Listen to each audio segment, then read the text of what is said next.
This man was driving to work when a 20,000-pound ambulance plowed into the side of his car. Now he says he has no transportation, his medical bills are piling up, and he wants something done about it.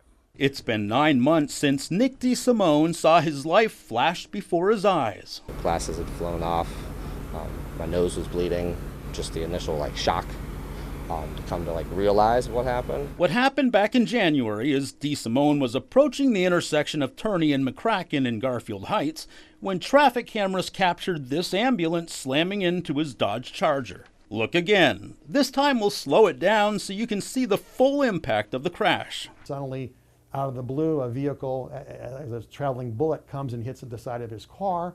Attorney Earl Gaster now represents DeSimone. He studied the video and feels the ambulance was using some of its emergency lights, but not all. That's one reason he feels the driver was at fault. To the naked eye, I don't see any evidence of the front lights being on. The city's own policy states that an ambulance shall reduce speed and come to a complete stop at intersections where there's a red light. According to the traffic report, DeSimone did have a solid green light when the ambulance failed to slow down to clear the intersection. As a result, the ambulance driver was cited for failure to yield. So I don't think it's my fault. However, the city's insurance company refused to give DeSimone a dime. He has medical bills, as we sit here today, in excess of $15,000. Now, Gaster has hired a company called Intratech to reconstruct the accident. They plan to analyze the ambulance to find out exactly what happened in the seconds before it crashed.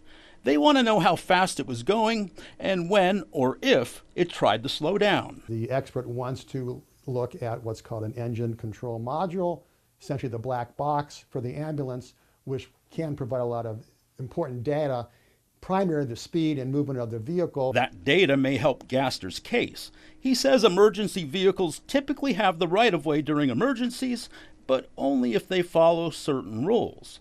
In this case, he has some doubts.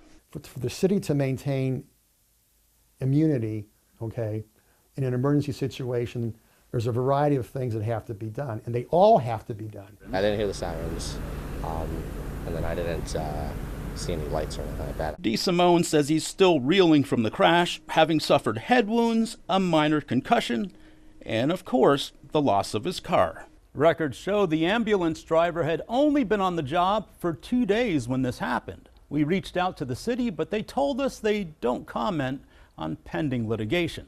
We'll, of course, keep you posted. Mike Mason, 19 News.